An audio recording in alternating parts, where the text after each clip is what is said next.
Começando mais um Jô Soares 11h30. Derico, tudo bem? Como é que tá a pernoca? Tá legal, tá legal. Tá Derico, ficando... tem dias que vem, tem dias que não vem, a gente já sabe bacana. disso, ele tá cuidando Estou da cuidando... Tá bonito com esse enfeite de Robocop. Executivo Grunge. Executivo Grunge.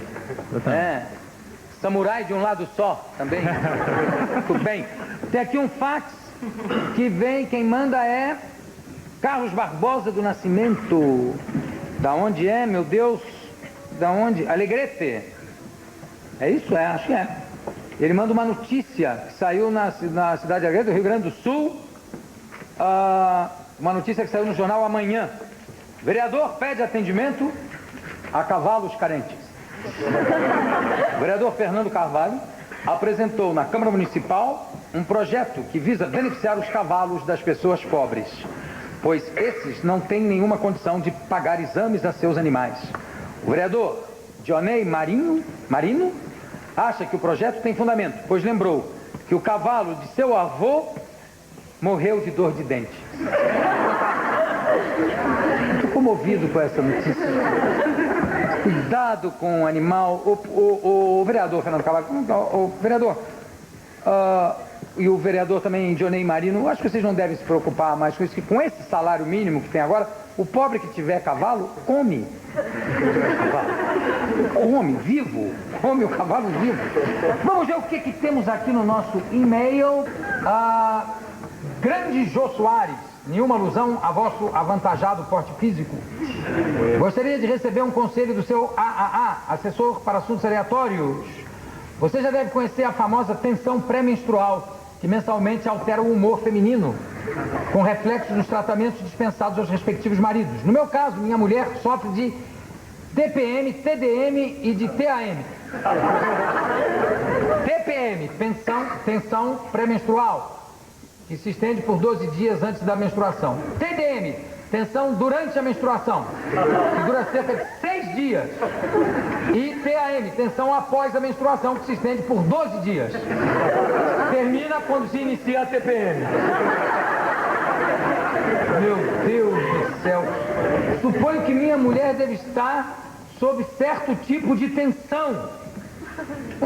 Acho que certamente. Como resolver esse problema? Não sei. Aí é muito simples. Não sei. Tem o Alexandre Avelar, que também manda Colégio Oswaldo Cruz de Franca. Estou desesperado. Analise a minha situação. É muito simples resolver o problema desse senhor. Vocês resolveram já o problema? Sim. Qual é? Só ela engravidar. Tá vendo, bobinho? Muito fácil. Tá vendo? Se você tiver alguma dificuldade, tá aqui o Derico que pode aconselhar você. Exatamente. Com prazer. Aqui foi um Alexandre, caro gordinho. Eu, como fanático torcedor do Grêmio, estou escrevendo esse e-mail quando o meu amigo Fabiano de Oliveira, vendo que eu escrevia, falou que me dava o seu carro se você lesse o meu correio no seu programa. Vai lá pegar o carro, Alexandre, vai lá. A gente se racha, tá? E aqui um menino, tá aqui, esse menino Alexandre Avelar, do Colégio Oswaldo Cruz de Franca. Estou desesperado. Analise a minha situação. Namoro uma menina linda de 15 anos. No último sábado, chifrei ela com a irmã de 17. Mas o pior é que há 3 semanas estou saindo com a mãe dela.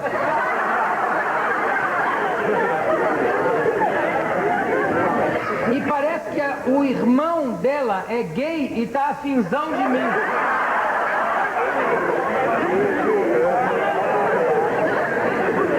O que eu faço? Para de mentir, Alexandre. Só isso, tão simples. simples. Vamos trabalhar. Milton Nascimento, Zé Maurício Macline, por favor.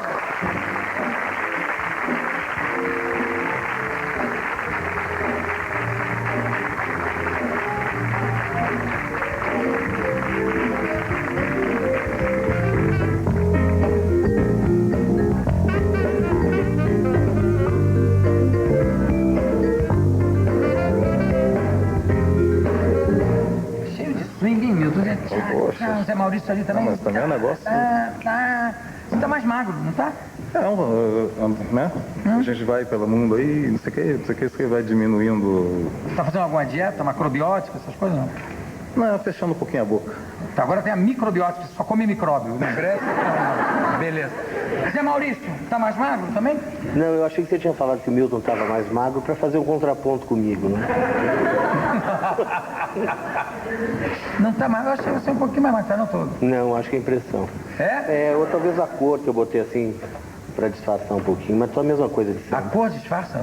Às vezes sim, né? Disco escuro e o vermelho chama tanta atenção pro vermelho que a gente fica mais magro. Você só olha o vermelho. Só vê o vermelho, né? Eu não tenho cara de... mas não é uma coisa discreta. Eu falei, mas já viu gordo discreto? Não, nem de preto. Como é que vai ser discreto? Temos aqui o premiador e o premiado, prêmio Sharp, que vai ser no dia 7, terça-feira, 9º prêmio Sharp. 9º de música e 2º de teatro. 2º de teatro. Isso. E vai ter, quando é que vai ter televisão também?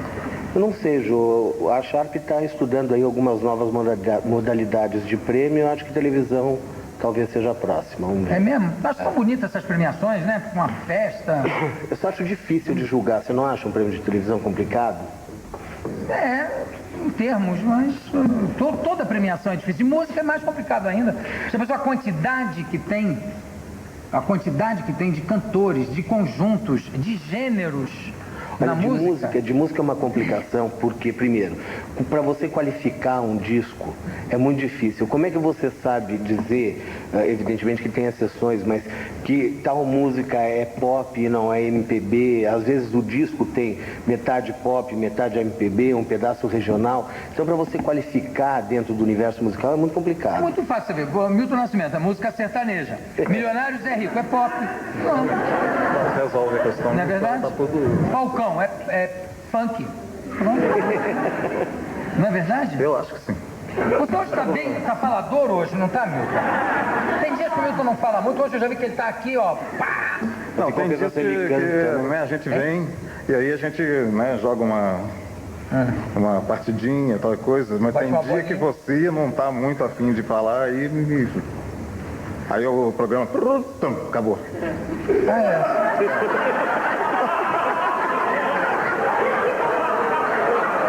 Sou eu que não estou afim de falar e aí acabou.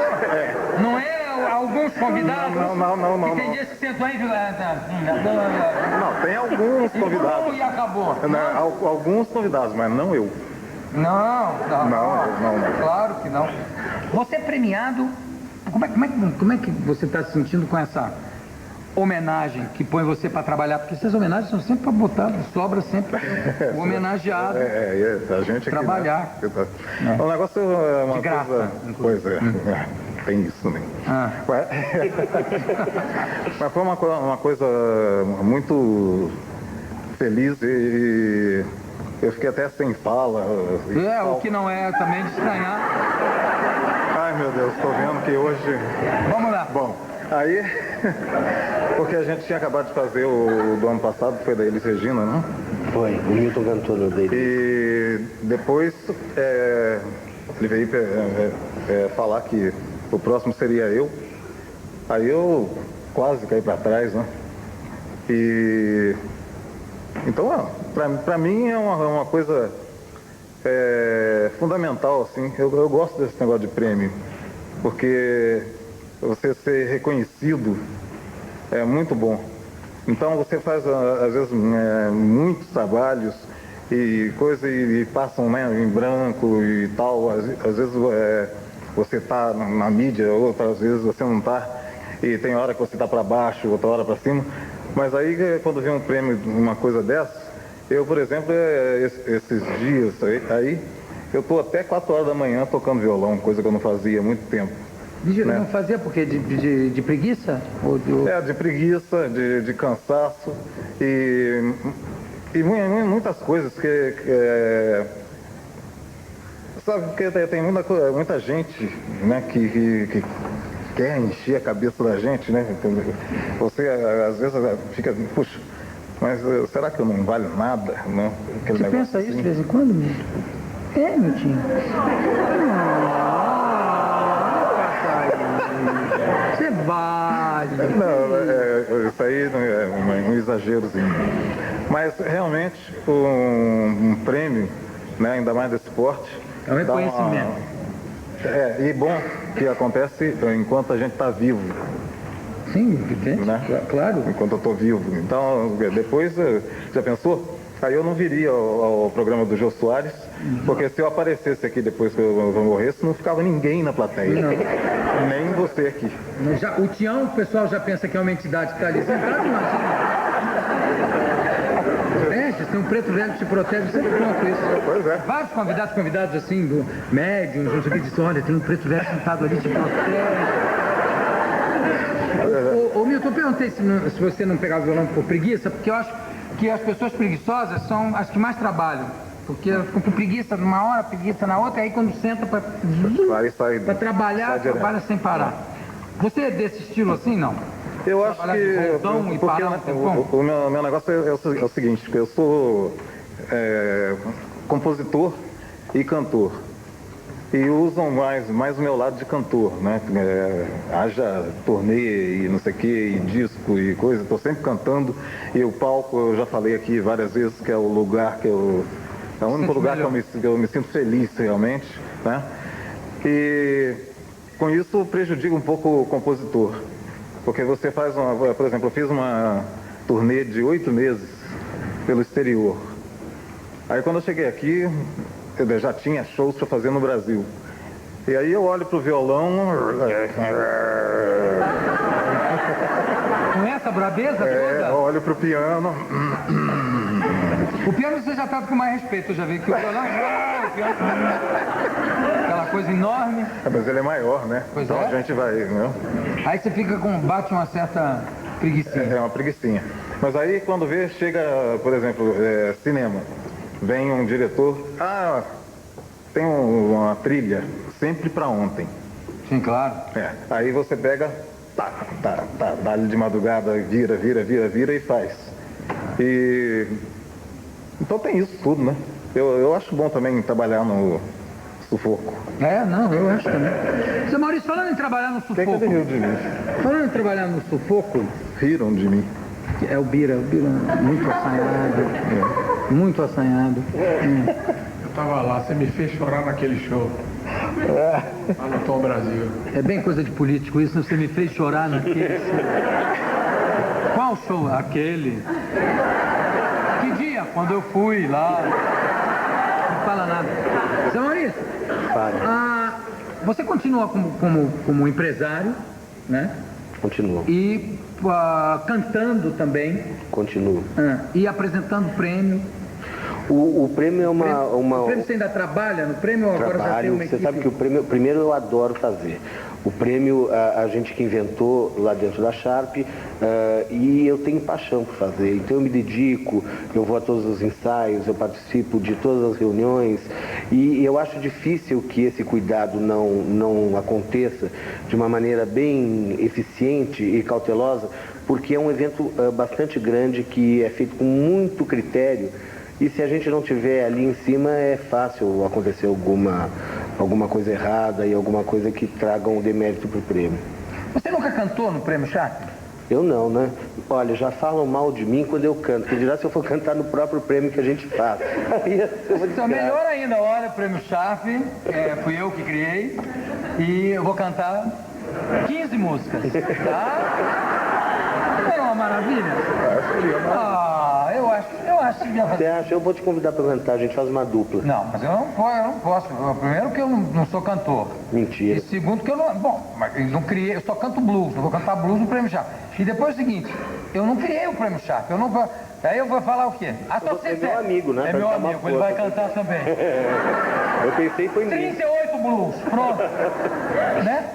Não é Muito bom isso? Muito bom. Você sabe que esse ano a homenageada do prêmio de teatro é a Bibi Ferreira. E quando a gente convidou a Bibi, ela ficou super contente pela homenagem. Ela falou, eu queria cantar. E aí ela virou para o Milton, para nós, falou, mas eu queria cantar Travessia, porque eu tô louca para soltar a minha voz na estrada do Municipal. Então está sendo super emocionante ver a Bibi cantar uma música do Milton, preparar essa canção, porque ela é super cuidadosa, cautelosa, tá sendo muito bom ver o empenho da Bibi para cantar a música do Milton. Quer dizer que além do prêmio do Milton, a gente vai ter que ouvir Travessia de novo? Só que dessa vez pela Bibi, né? Ah, bom. Então...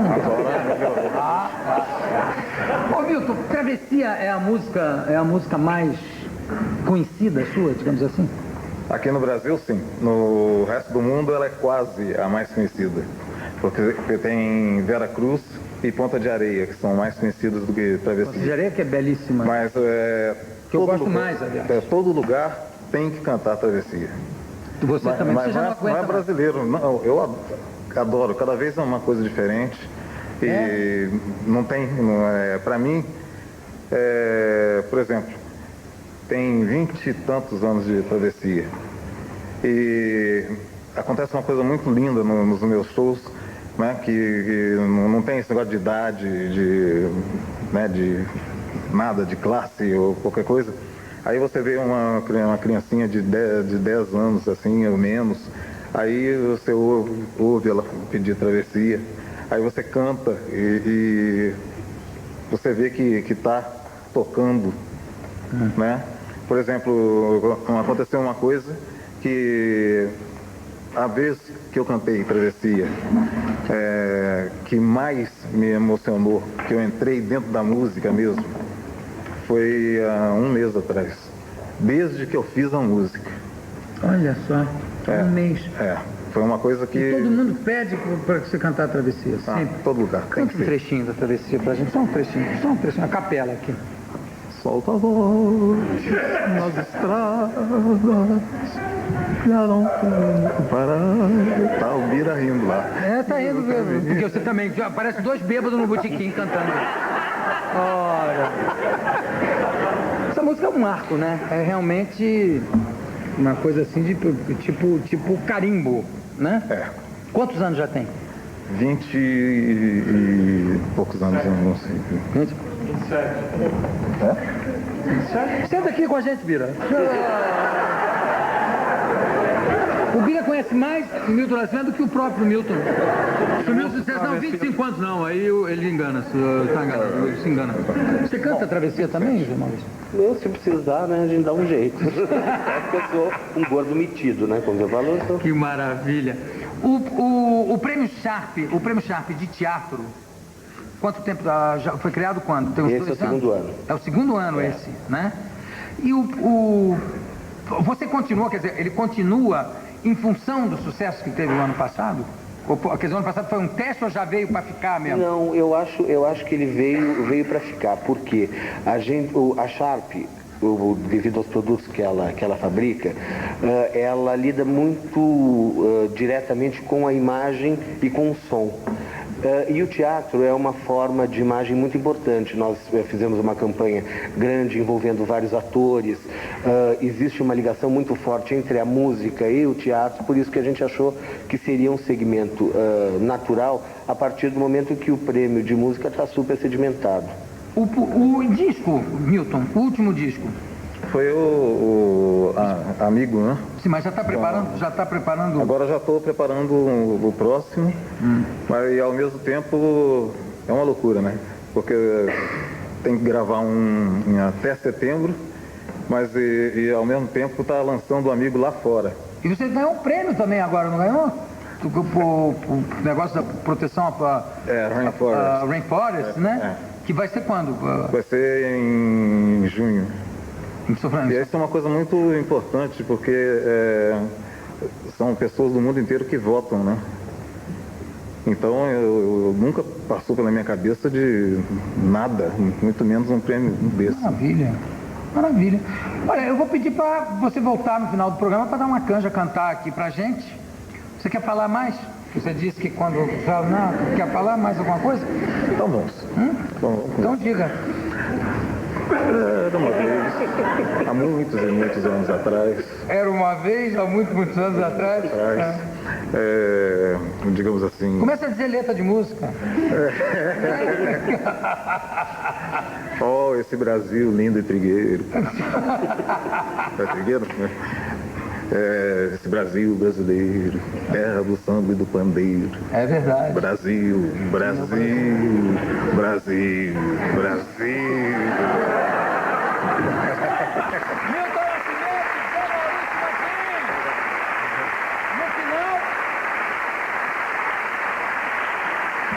No final, na canja do Jô, Milton Nascimento. Obrigado pela presença de vocês. Obrigado. Daqui a pouco a gente volta.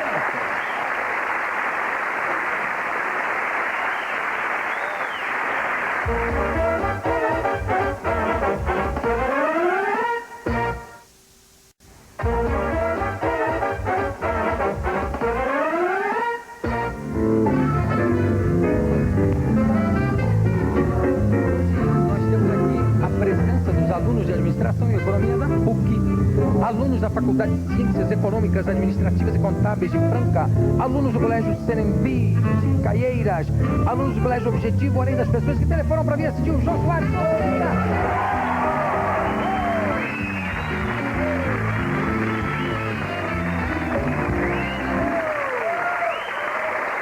Quem é de que faculdade aqui? Quem é de que faculdade? Vocês são da onde? Franca. Franca.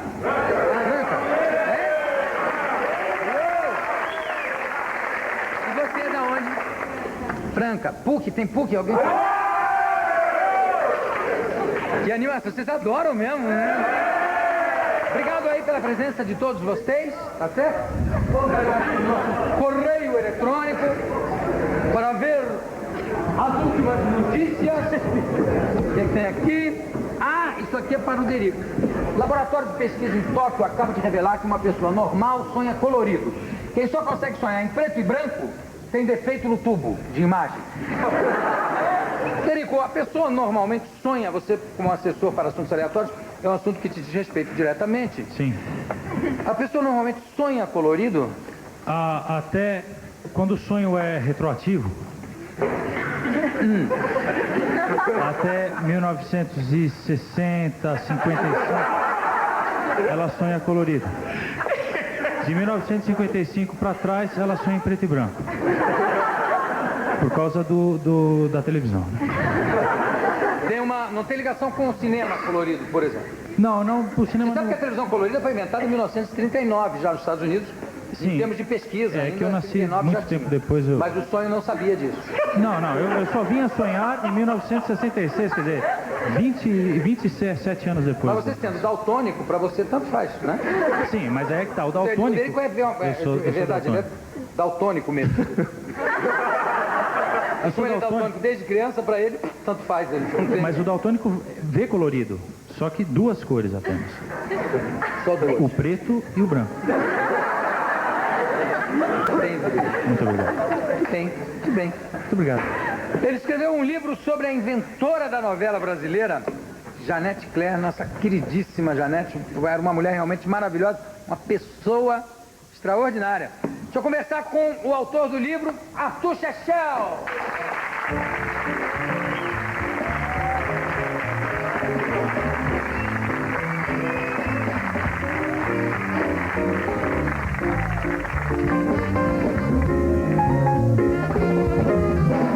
Chechel quer dizer que, além de escrever no Jornal do Brasil, nas horas vagas você atende a esse tipo de pedido que te foi feito. Eu vou também encomendar um livro para você. É assim?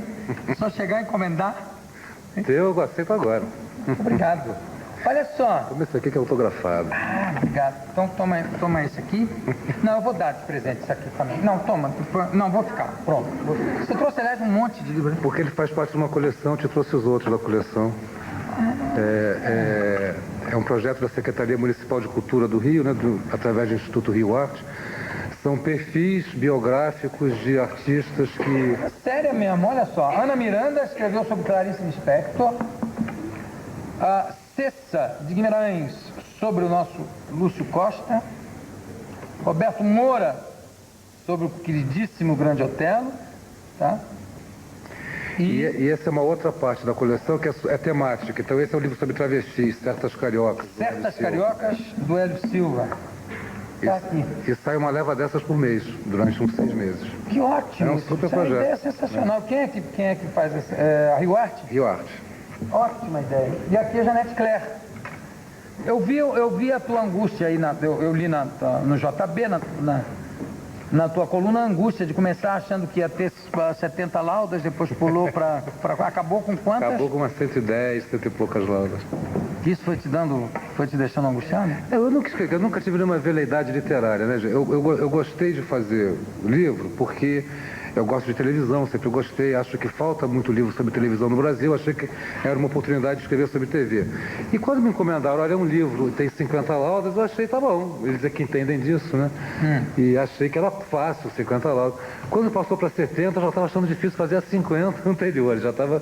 E quando chegou em 100 e tanto, eu fiquei desesperado, mas deu certo. E aí varava à noite, madrugada, escrevendo? Começava... Férias, né? Aproveitou as férias para escrever. Eu aproveitei as férias para fazer pesquisa, para fazer as entrevistas, para ler material, para ler muita coisa. Mas para escrever eu estava trabalhando também, então eu só podia escrever de madrugada, começar a escrever meia-noite. Agora vamos falar um pouquinho dessa sensação de mudar de seta virar alvo. Que eu li você falando que a primeira pergunta que te fizeram já te deixou meio desconcertado, que era, aliás, eu te perguntei aqui no início, me esqueci de novo, por que você fez... Você optou por esse tom... Didático. E aí? Por que você optou por esse tom didático, o Chechel, que eu noto insistentemente no seu livro? Hein? Olha só. Você acha que não tem tom didático? Não, claro que não. Eu acho que, como eu estava te falando, como eu não tenho... Quer dizer, eu só fiz esse livro porque era um trabalho jornalístico, que é só o que eu sei fazer, né? A minha relação com a palavra não é poética, não é literária, é jornalística. De informação. Eu fiz uma reportagem, né? Então acho que isso pode ter sido confundido com um tom didático, porque eu conto uma história realmente. Quer dizer, eu usei a Janete, embora tenha sido livro encomendado, eu adorei ter sido sobre a Janete Claire e fiquei apaixonado por ela durante a pesquisa. Eu acho que é que nem numa novela dela. Ela é a protagonista absoluta do livro, mas tem muitas tramas paralelas. O livro conta um pouco a história do rádio, conta um pouco a história da TV, conta um pouco a trajetória do Dias Gomes, que é muito importante na trajetória dela também.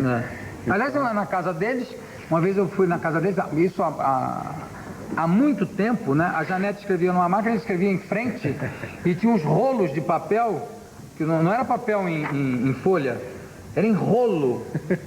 Era um rolo de papel que ia desenrolando e ia escrevendo. E o Dias, hoje em dia, o Dias fala que não e a Janete também fala que não, mas de vez em quando um ia lá, quando um estava embatucado numa novela e o outro na outra, um ia lá, sentava e desembatucava. Ele diz ainda que eles trocavam muitas ideias, discutiam muito o destino de cada personagem. Ela tem algumas interferências. Tem uma história, não sei se você conhece, do Goulart com o Dias. O Dias estava escrevendo Sinal de Alerta. E o Goulart estava fazendo uma assessoria informal para ele. E aí eles estavam um dia discutindo o que fazer com a personagem. O Dias queria que a personagem tivesse um caso. Era passado de uma vila, Goulart e Dias Gomes. Então era de uma vila operária e era uma denúncia sobre poluição, a primeira que se fez em novela. E o Dias queria que uma personagem tivesse um caso com um operário. E o Goulart rejeitava aquilo porque toda a história do personagem, até então, não admitia que ela traísse o marido, era um personagem casado. Então eu achava que não tinha credibilidade. E a Janete, num canto da sala, ouvindo aquela história, os dois discutindo realismo e coerência e não sei o quê. Aí a Janete daqui a pouco se mexe, quer saber de uma coisa? Faz ela ter o caso e faz ela ficar grávida, porque o público vai adorar, entendeu? E aí o Goulart admitindo, nós somos dois meros realistas, né? A verdadeira artista é a Janete Claire. A Janete, claro, evidente. E teve uma coisa engraçada também, na época que o Dias trabalhava na Civilização Brasileira, me pediram para fazer uma campanha de livros para a Civilização Brasileira, do Enio Silveira. O Enio falou comigo, o Dias, na época, cuidava dessa parte, também falou comigo, Flávio Rangel. E eu fiz, aliás, foi uma campanha que deu um resultado excelente, graças a Deus, vendeu livro à beça da civilização, que precisava no momento da ditadura, com dificuldades, inclusive dificuldades também para o Enio, né? E que se chamava Fome de Cultura, e aparecia eu comendo o livro, né? Aí eu tive na casa do Dias, e na época ele não estava escrevendo novela. E a Janete lá, blá, blá, blá, blá. Eu disse, Dias, e você? Falou, não, sabe, cada um na sua, para mim chega, imagina, para mim chega. Depois... Está estreando uma agora, semana que vem. Voltou a 1000. Você, com que idade, você viu o primeiro trabalho da Janete Claire? Fechado. Na verdade, eu vi primeira novela que ela fez. Se eu for pensar bem, eu vi o primeiro trabalho dela para televisão, mas eu não lembro disso. Porque ela estreou na televisão em 63, fazendo peça infantil para o Teatrinho Troll, para o Vesperal Troll, que era o grande programa infantil do Sabag. Ela foi uma indicação do Marcelo Eriquém e uma descoberta do Sabag. E ela fez 9 espetáculos para o Teatrinho Troll durante 2 anos, de 63 a 65. Você tinha que idade? Eu tinha 11, 12 anos. Você assistiu o Teatrinho Troll? Claro, né? Edson Silva, Norma Blum, Roberto de Cleto, Zilka Salaverry. Era o Eterno Príncipe, a Norma Blum era a princesa, e a Zilka era a bruxa, claro. E o Edson Silva fazia muito bicho também, você lembra? Fazia macaquinho, fazia... Verdade. E aí? E eu li uns textos dela agora, do Teatrinho Troll, que me lembravam alguma coisa, não lembrava a história inteira, mas tinha situações que de repente eu me lembrava de ter visto. Mas na verdade a primeira novela que ela fez na TV, que também foi na TV Tupi, foi O Acusador, eu vi também. Com que idade você tinha que... Você foi, quando era moleque, você foi fã? Você era noveleiro? Eu acho que eu sou da primeira geração criado por babá eletrônica, entendeu? Não é que eu fosse noveleiro, eu via as novelas como eu via tudo. Eu chegava da escola, ligava a televisão e ficava vendo até o Câmera 1, né? Jaci Campos. Via o SS Show, que você fazia com o Silveira Sampaio, via o Jô Show, que você fazia as tranças do Amor Fatal, que era genial. Sonoplasta. Aliás, eu tenho vontade de fazer um dia aqui. Você devia. Você acha que eu devo fazer? Eu posso fazer um dia, fazer aquele sonoplasta maluco? E aí você assistia... Mas o que eu quero saber é o seguinte... Você era noveleiro, né? Não, se você já sabia que era Janete Claire. Não. Não, né? Acho que nem quando ela foi pra Globo. Porque aí, quando ela vai pra Globo, que já é com a Anastácia, Mulher Sem Destino, que é 67... Eu não sabia que era Janete Claire. Quando é que você começou a gostar da Janete como Janete? Porque você deve gostar dela como... Porque eu acho ela importantíssima, inclusive, pelo seguinte. Eu acho que ela teve a coragem natural de criar personagens absolutamente geniais e que não tinham nada a ver com a realidade brasileira, mas que estavam no inconsciente coletivo de todos. Por exemplo, um maestro de música clássica absolutamente famoso e popular. Em Bravo. Aquilo é genial, porque você não imagina um maestro de música clássica brasileira com aquele nível de popularidade que aquele maestro tinha, né? Que era um maestro que tinha a mesma popularidade de um galã de novela, né? Verdade. E ela escreveu isso e dava um realismo, uma verdade tamanha a isso, que ficava sensacional. A espectadora acreditava, né? Então eu acho que várias pessoas admiravam essa qualidade da Janete. Você na época já... Olha, achava pode falar a verdade, eu gosto mais da Janete hoje do que eu gostava na época. Com exceção de um trabalho que eu acho genial, que é Pecado Capital. Mas eu acho que Pecado Capital foi o melhor trabalho da Janete, mas é o menos típico também, né? Que Pecado Capital é quando ela faz uma novela para substituir Roque Santeiro, que foi proibida, do Dias. Então ela tentou aproximar o universo dela do universo do Dias. Então ela fez uma coisa suburbana, sobre alma suburbana carioca, talvez fosse, né? E que eu acho que é o melhor trabalho dela, sem dúvida. E na época eu até te digo que eu implicava um pouco com os trabalhos dela, achava isso que ela sempre foi acusada, de ser muito fantasiosa e de muito delirar. E você implicava com isso, né? Você já era jornalista, né? No momento eu fui, no final. Você chegou a criticar isso? Cheguei, eu fiz isso. Mentira que você fez isso, sem vergonha. Você no começo, quer dizer, você não conseguia se distanciar. Você assistia como jornalista? Num período, sim. A partir de, talvez, Pecado Capital mesmo, eu já fui jornalista. Eu lembro de Coração Alado, Eu Prometo, as últimas novelas dela, eu já era jornalista e cobria a televisão, né? Então, isso sem dúvida. Um pouco antes, não. Eu acompanhei o Astro. Quem é que não acompanhou o Astro? Era impossível não acompanhar o Astro, né? Quem matou Salomão Ayala, o Brasil inteiro acompanhou. Eu acompanhei o Astro também. Não, hoje eu vejo que o Astro tinha mais qualidade do que eu percebia na época como espectador, entendeu? Quer dizer, você não achava que essa coisa super fantasiosa dela fosse genial. Uma qualidade? Você achava... Na época não. Na época eu não achava, não. Na época não. Hoje eu percebo que era, sem dúvida. Porque muita gente também cobrava, quer dizer, dizia que a Janete, numa época de ditadura, ela fazia coisas absolutamente, criava uma realidade paralela. Isso eu acho um absurdo, isso eu acho... Mas aí eu acho que uma coisa não tem nada a ver com a outra. Né? Mas isso ela ficou identificada, porque o maior sucesso da Janete é os anos 70, exatamente o auge da ditadura, né? E ela foi muito identificada com isso, né? De como se ela alienasse a população, né? Enquanto se tortura, enquanto se maquiam os dados econômicos, ela apresenta uma outra, ela aliena o povo às 8 da noite. Isso é uma grande bobagem, e o Drummond tem uma crônica para ela muito bonita. Sendo ela casada com Dias Gomes. E se você... O Drummond tem uma crônica feita para ela, o livro chama Janete Claire, A Usineira de Sonhos. Isso é dito por ele nessa crônica. Que é na época do Acho, que o país está parado, e ele começa a crônica dizendo, agora que o Acho acabou, vamos cuidar do Brasil, que ele está precisando. É quase uma crítica também, né? Mas aí ele vai desenvolvendo o país chato que tinha fora do Acho, e chega à conclusão que o melhor era todo mundo vir ver televisão e acompanhar a Janete Claire. Que se não tivesse Janete Claire, ia ser muito mais difícil viver no Brasil, como já era difícil, né? E que ela dava realmente o sonho que o povo estava precisando naquele momento. Eu acho que ele dá o salvo-conduto... eu acho que não tem nada a ver uma coisa com a outra. E acho mais, se você olhar para as novelas dela hoje, quer dizer, ela é contemporânea também no período, e ela é criticada por isso, de alguns autores que já estavam levando a realidade brasileira para o gênero telenovela. O próprio Dias fazia isso com o Bem Amado, com Saramandaia, né? O Braulio Pedroso fazia isso criticando a burguesia. O Jorge Andrade passou a fazer novela para televisão e ela continuava naquele mundo fantasioso dela. E se você for ver hoje, e se você for assistir, interpretar hoje o trabalho que ela fazia, obviamente um pedaço da realidade brasileira também. Claro que Irmãos Coragem é obviamente um retrato do Brasil naquela época. É uma novela de 1970.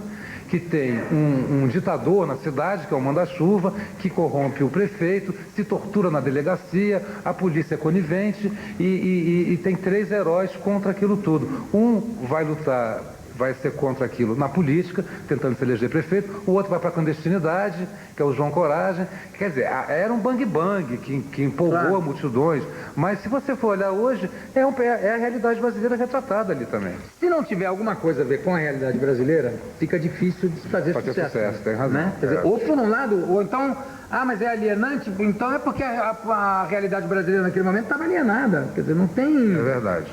Não tem como se fugir disso. A pesquisa, que tipo de pesquisa você foi? Você fala que você foi você foi no Museu da Imagem do Som. Eu tenho muita sorte porque ela tem um depoimento que ela deixou gravado. Então, na verdade, a Janete conta a vida dela no Museu da Imagem do Som, e no dia que ela prestou o depoimento dela, ela convidou para ser entrevistada pessoas importantes na trajetória dela também. Então estavam lá a Sarita Campos, que trabalhou com ela na Rádio Difusora nos anos 40, o Dermival Costa Lima, que foi quem deu o primeiro emprego para ela. O próprio Dias estava lá, o Fábio Sabá, que foi quem levou ela para a televisão, e a Guta, com quem ela trabalhou depois na Globo. A única pessoa que não estava lá, que era importante, era o Daniel Filho.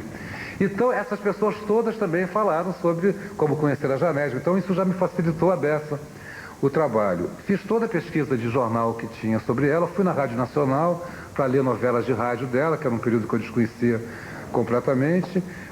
Tive 2 longas entrevistas com o Dias, a família foi muito simpática e ficou muito feliz na Janete ser homenageada. O Dias foi muito paciente, me contou a vida deles inteira. Peguei muito material com a família, de fotos e a primeira carteira de trabalho. E depois, para cada história que eu precisava, eu procurava alguém. Aí já foram entrevistas mais curtas, feitas por telefone. Ela tem uma irmã viva ainda, que é mais velha que ela, que mora aqui em São Paulo, que me contou a infância. A mãe da Janete morreu há muito pouco tempo, faz 2 meses que a mãe dela morreu. As novelas de rádio que você leu, você chegou a ler? Que tal? Era o mesmo clima? É o mesmo clima. É diferente. Eu não sei como ela seria hoje se você mesmo adaptasse para a televisão. Primeiro eram novelas menores, né? Tinham 80 capítulos. 70 capítulos, era no máximo isso. Menos personagens também. Eram novelas com menos personagens. E era uma novela, as coisas eram mais ingênuas. Ela tinha muito consciência que trabalhava para agradar a dona de casa, que estava em casa fazendo jantar ou limpando a sala. Então era um universo que se acreditava na época, era um universo feminino. Então, mas deve ser divertidíssimo. É divertidíssimo. Mas os obstáculos, a ação é sempre a mulher que perde a virgindade, não quer contar pro namorado, foi estuprada. É sempre assim, entendeu? Um passado secreto, tem um filho, e o namorado não pode saber. Então não. Tem sempre um passado tem sempre secreto. Um passado negro. Chechel, tem dizem, né, que sempre um escrevia o primeiro capítulo, uma cena, sempre no primeiro capítulo alguém escrevia uma cena, um na novela do outro, é verdade isso? É verdade, ela tinha essa superstição. O Dias tinha que escrever sempre uma cena ou um diálogo do primeiro capítulo da novela dela e do último também. Ela fazia questão disso. Ela tinha outras manias, ela não podia ver a novela, a estreia da novela, se a roupa não estivesse toda virada certo, não podia ter nada do avesso, não podia ter uma manga dobrada, entendeu? O que mais que ela tinha de cisma, assim? De superstição mesmo, acho que eram essas duas, mas ela era um personagem, deve ser muito engraçada a vida dos dois na época, porque ela era uma mulher inteiramente organizada para escrever novela, né? Então, ela acabava o jantar, ela ia estruturar o capítulo do dia seguinte. E ela não ia dormir enquanto não tivesse o esqueleto do capítulo que ela ia escrever no dia seguinte. Acordava cedo e fazia com a maior facilidade aquele capítulo, porque ela já sabia tudo que ela ia contar. Então, ao meio-dia, ela acabava, almoçava, ia cuidar da casa e via a novela de noite. O dia já era mais boêmio, ele gostava de ir ao teatro, de encontrar os amigos. Então, os dois acordavam na mesma hora para escrever a novela. Ela acabava ao meio-dia, ele ficava até às 9 da noite, desesperado, porque não sabia o que fazer com os personagens, porque não era organizadíssima, né? Bom, eu comecei aqui com o Arthur Chechel, que está lançando aqui o livro sobre a Janete Claire. Eu peço, mostra o livro de novo, por favor. Está aqui. Chechel, muitíssimo obrigado pela tua presença, sucesso com o livro. Muito obrigado. Daqui a pouco a gente volta.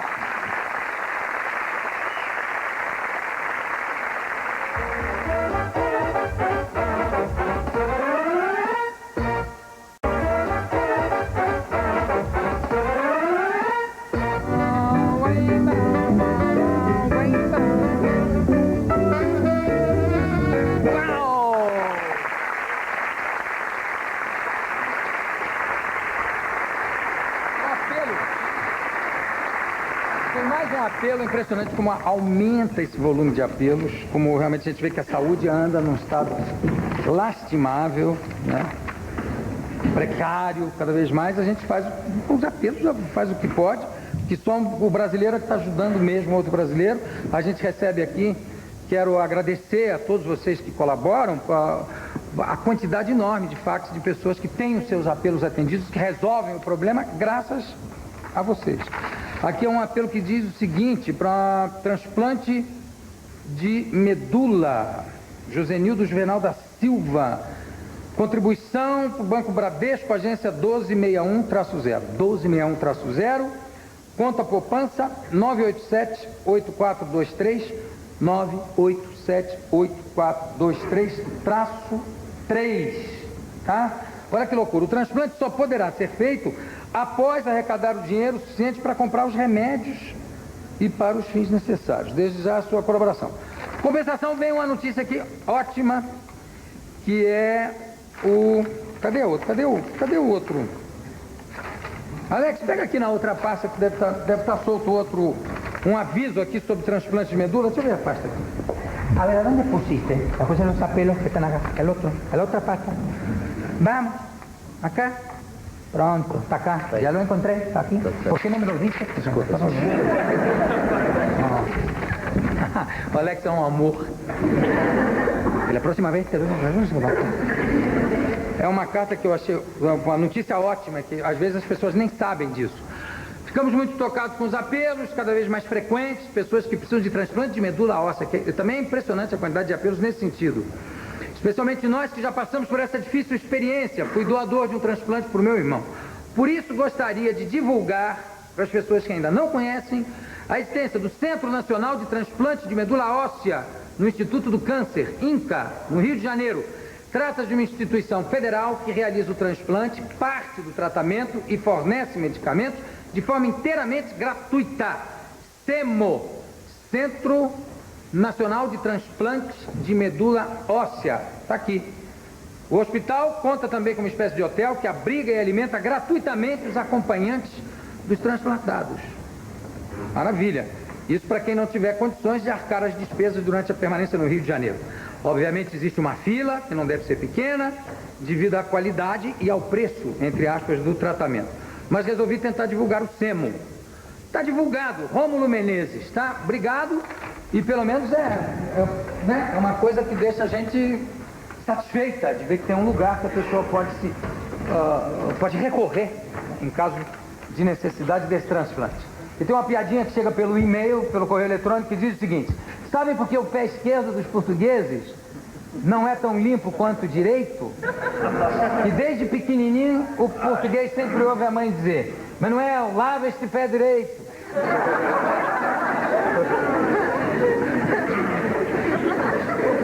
Tá bom, quem manda aqui é o Antônio Lozado. Obrigado, Lozado, muito boa. Há muito tempo que eu não ria tanto. Vamos trabalhar, vou conversar com o físico francês, está lançando aqui, já traduzido, Cura Espiritual e Imortalidade, Patrick Drouot.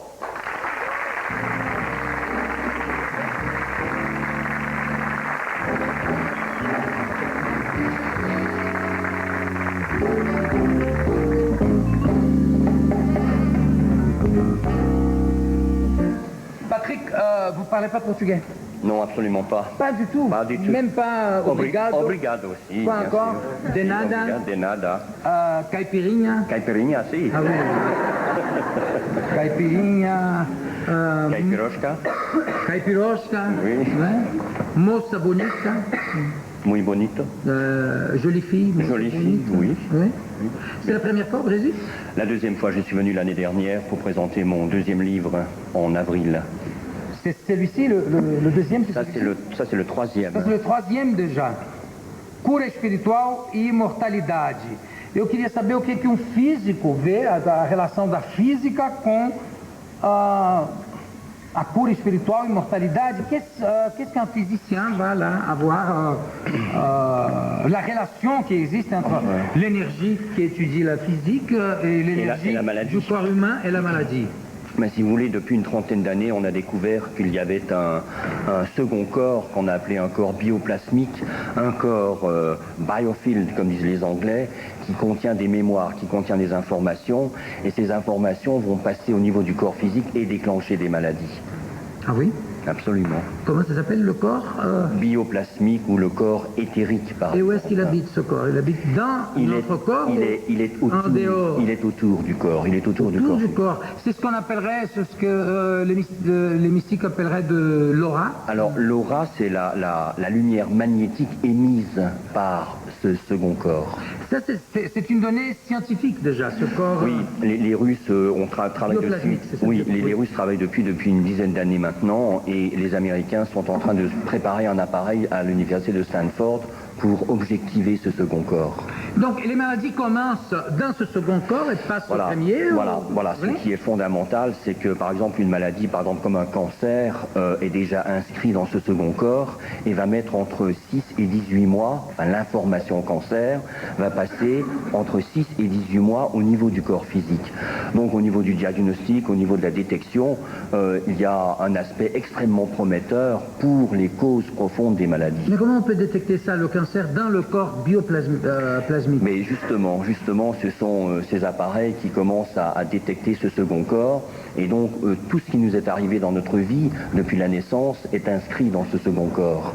Et donc, à partir de ce moment-là, il y a des mémoires qui vont passer de ce second corps vers le corps physique et déclencher un problème rénal, un problème cardiaque, un problème pulmonaire, et ainsi de suite. Mais dès sa naissance, quand un enfant est né, dès la naissance, dans son corps bioplasmique, c'est déjà c'est comme une cassette qu'il aura un cancer? Non, c'est comme une cassette qui enregistre en fait. À partir de la naissance, peu à peu, ce second corps commence à prendre des informations.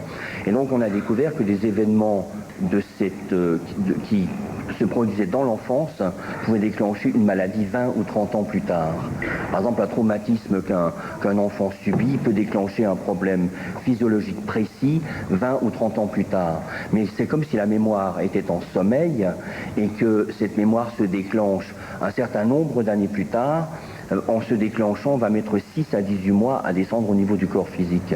Est-ce que vous avez la capacité, enfin le don de voir cette aura, vous spécifiquement? Alors écoutez, moi j'ai travaillé depuis une quinzaine d'années sur les états modifiés de conscience, les états spéciaux d'éveil. Et en fait, c'est quelque chose qui s'est déclenché chez moi en 1986-87. C'est-à-dire que peu à peu, il y a eu une espèce de vision de ce second corps. Alors bien sûr, en tant que physicien, j'ai essayé de comprendre ce qui se passait au niveau du cerveau, et donc il y a eu un certain nombre de tests de laboratoire, des électrodes mis dans la tête pour voir ce qui se passait au niveau du cerveau. Alors ce que nous essayons de faire maintenant, eh bien, c'est de voir si on peut transmettre cette possibilité à vous, par exemple, à n'importe qui dans cette salle. Le but, c'est pas d'être un espèce de guérisseur spirituel, mais c'est de comprendre quels sont les mécanismes profonds qui permettent de déclencher ce phénomène. C'est possible de déclencher ça? J'en suis absolument convaincu parce que en France, nous avons travaillé avec plus de 400 médecins, et donc il y a un certain nombre de médecins qui ont déclenché le phénomène, cette espèce de vision lumineuse. Mais donc vous êtes là, si vous êtes en train de voir mon aura en ce moment? Écoutez, ça marche pas comme ça, mais effectivement, il y a des moments où on parle à quelqu'un et c'est comme un film qui passe devant, où il y a quelque chose qui se produit à l'intérieur de soi, où on sait par exemple que quelqu'un a eu des otites à répétition à l'âge de 13 ans.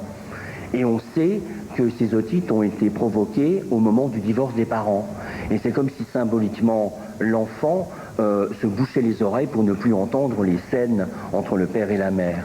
Et donc ça, c'est quelque chose qui est inscrit dans ce double. Mais en ce moment, vous êtes en train de voir mon aura, par exemple? Non. Non? C'est pas comme ça. Est-ce que vous êtes en train de voir l'aura de quelqu'un ici? Quelqu'un dans l'ensemble, par exemple, des musiciens ou de quelqu'un qui est assis? Si vous voulez, bon, par exemple, moi je suis myope, alors ma myopie, elle m'aide de temps en temps, mais je ne le fais pas volontairement. C'est-à-dire que là aussi, je n'ai jamais cherché à dire, tiens, voyons voir ce qui est inscrit dans cette personne. En fait, c'est un respect, c'est une tolérance de l'autre. Mais on peut avoir des informations sur la luminosité du second corps, sur la distance par rapport au corps physique. On sait si la personne d'emblée est fatiguée, est malade, si la personne est en pleine forme. Si vous voulez, votre double, en fait, est relativement expansé. Et le vôtre... c'est normal, hein, avec non, ça n'a rien à voir. Si on est gros, si on est maigre? Absolument, ça n'a rien à voir. Et qu'est-ce que ça veut dire? Ça veut dire, ça veut dire que c'est un signe de vitalité, c'est un signe que l'énergie qui se trouve dans le second corps circule normalement. Par contre, chez les personnes qui sont malades, les personnes qui ont eu des opérations chirurgicales, ce second corps, en fait, rétrécit, exactement. Et la couleur a une importance aussi? Alors moi, si vous voulez, en fait, il y a des gammes de perception. Si vous voulez, l'œil voit, comme vous le savez, hein, entre 0,4 et 0,7 microns, et donc on a une perception relativement réduite de la réalité. Lorsqu'on commence à ouvrir cette espèce de champ de conscience, on commence à percevoir des choses que l'on ne voit pas normalement. Et donc on a découvert qu'il y avait des gammes de perception. Il y a par exemple des gens qui voient parfaitement les couleurs, et donc ils vont faire un diagnostic remarquablement précis. Et moi, ces couleurs, je les vois mal. Par contre, je vais avoir des informations sur l'enfance de quelqu'un, sur l'adolescence, sur la vie de quelqu'un, les maladies qu'elle a eues, et éventuellement des potentiels.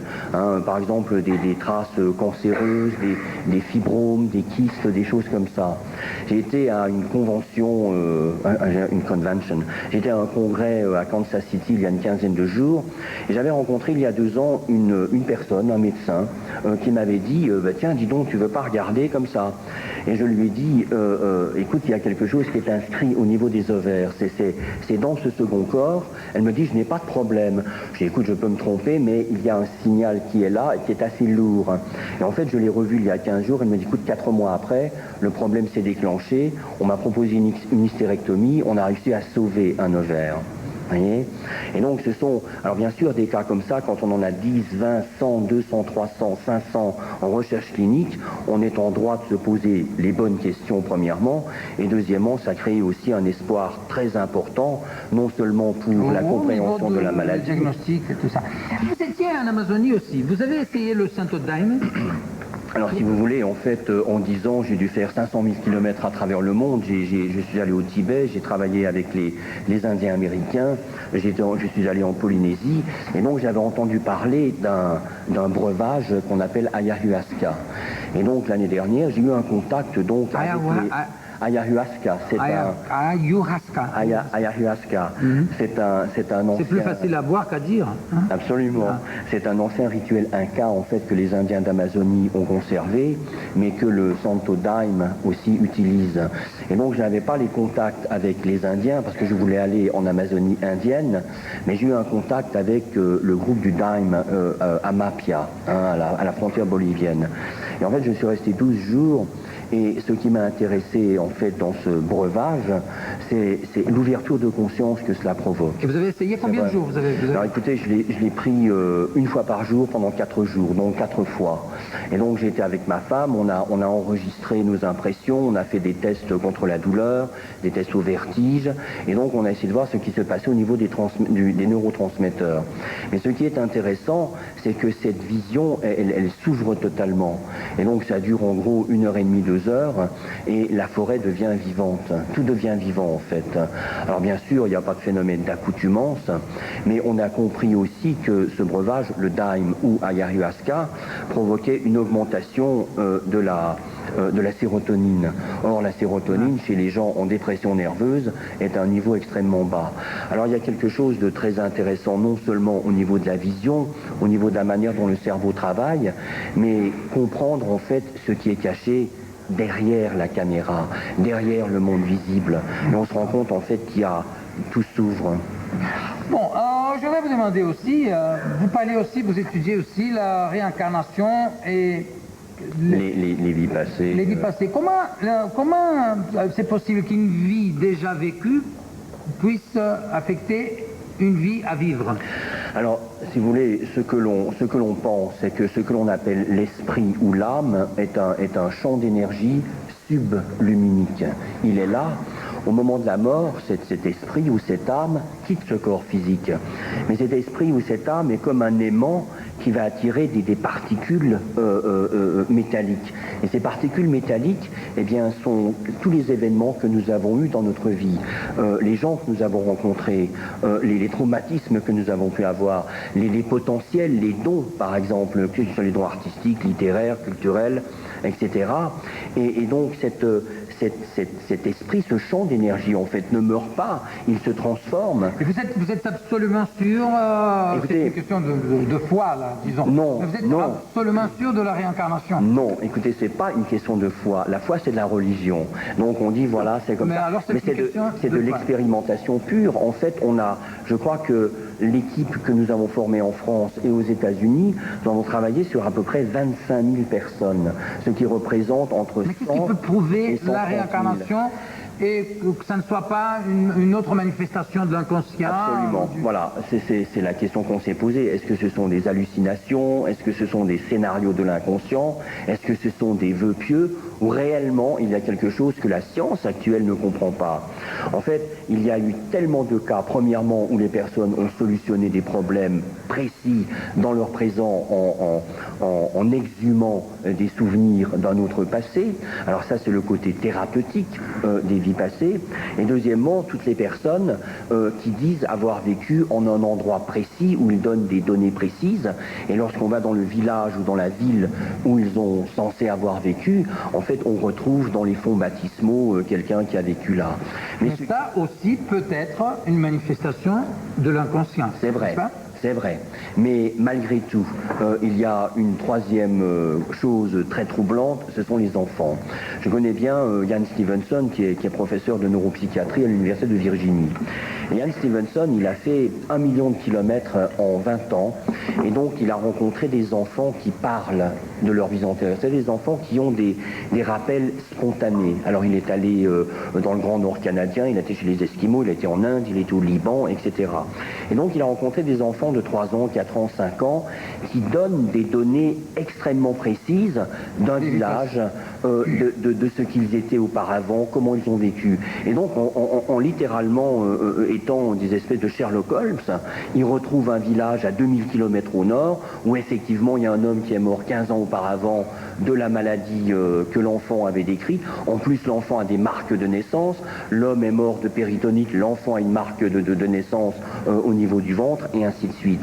Et donc, on est en train de collecter un maximum d'informations, et donc de rassembler aussi bien les convergences spirituelles que l'approche de la physique quantique moderne, pour essayer, une bonne fois pour toutes, de dire, voilà, il y a un phénomène qui est là, qui existe et qui est réel, et qui n'appartient pas à la foi. D'accord. Patrick Drouot, merci beaucoup. Merci. Eu falei aqui com o físico francês Patrick Drouot, está aqui lançando Cura Espiritual e Imortalidade. E como a gente prometeu, nós vamos terminar o programa hoje ouvindo na canja do Jô o Milton Nascimento. Patrick, merci beaucoup. A todos vocês aqui, muito obrigado. A vocês em casa, muitíssimo obrigado. Beijo do gordo, canja!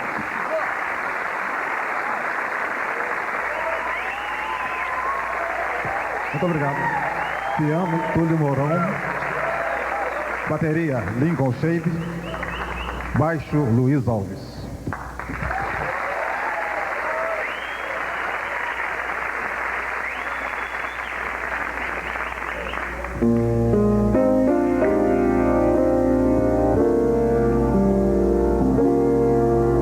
Eu sei que vou te amar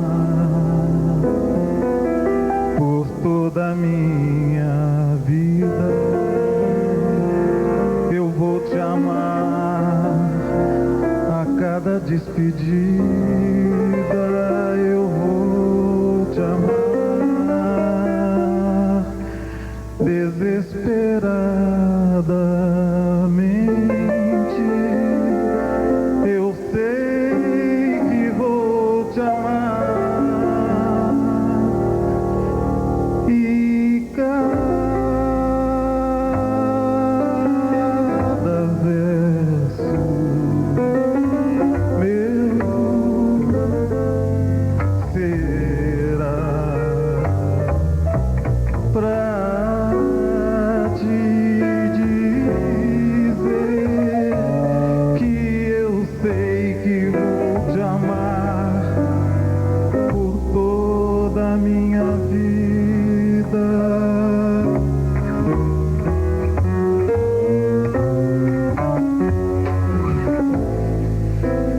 Sei que vou chorar a cada ausência tua. Eu vou chorar, mas cada volta tua há de apagar o que essa tua ausência me causou. Eu sei que vou sofrer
Eu